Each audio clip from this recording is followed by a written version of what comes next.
તો નરેશ પટેલ અંગે હાર્દિક પટેલનું નિવેદન। હું ઈચ્છું છું કે નરેશ પટેલ અંગે જલ્દી પાર્ટીમાં નિર્ણય લેવાય। તમામ ધારાસભ્યોની ઈચ્છા છે કે નરેશ પટેલ કોંગ્રેસમાં જોડાય। નિર્ણય મોડો કરાશે તો ગુજરાતના લોકોની ચિંતા વધશે। નરેશ પટેલના દિલ્હીના પ્રવાસથી આશા વધી છે। મહત્વનું છે કેન્દ્રનું નેતૃત્વ ચર્ચા કરી અને નિરાકરણ લાવશે તેવું હાર્દિક પટેલનું કહેવું છે। ત્યારે હાર્દિક પટેલનું આ નિવેદન સામે આવ્યું છે કે નિર્ણય જો મોડો કરાશે તો અસર થશે।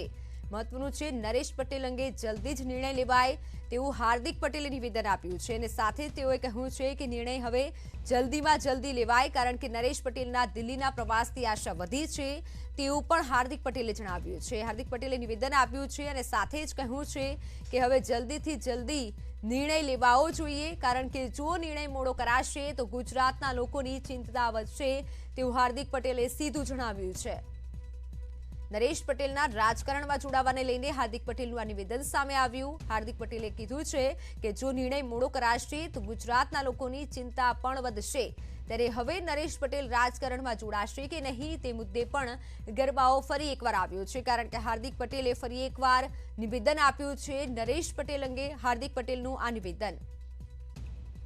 હું ઈચ્છું છું કે જલ્દીમાં જલ્દી એક નિરાકરણ આવી જાય। વારે વારે નરેશભાઈ દિલ્હી એમને જવું પડે, મિટિંગો કરવી પડે અને સાથે અન્ય ધારાસભ્યો પણ ગયા। ખૂબ સારી વાત છે કે તમામ લોકોની ઈચ્છા છે કે નરેશભાઈ જલ્દીમાં જલ્દી યોગ્ય નિર્ણય કરે।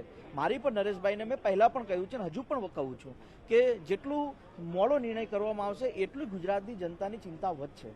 ગઈકાલે પાછી નરેશભાઈને દિલ્હીના પ્રવાસ પછી એક નવી ઉમ્મીદ ઊભી થઈ છે। હું આશા રાખું છું કે નરેશભાઈ સાથે કેન્દ્રનું નેતૃત્વ યોગ્ય ચર્ચા કરીને જલ્દીમાં જલ્દી નિરાકરણ આવે। कि आने वाले हफ्ते में नरेश पटेल कांग्रेस में ऑफिशियली जुड़ेंगे। देखिए जो कुछ होना है वो सामने आ जाएगा, आप समझिए ना। तो कोई भी प्रीमेच्योर बात करने की ज़रूरत नहीं है। हम ये सोचते हैं कि अगर कोई निर्णय होता है तो आपके सामने आएगा। નરેશ પટેલની લાંબા સમયની હમણાં ચાલી રહી છે, આજ જોડાઈશ કાલ જોડાઈશ જાહેરાત કરી છે। શું કહેશો તમે પાટીદાર નેતા? યોગ્ય દિશામાં બધું જઈ રહ્યું છે। થોભો અને રાહ જુઓ એટલું કહીશ। આગામી થોડા જ દિવસમાં યોગ્ય નિર્ણય થઈ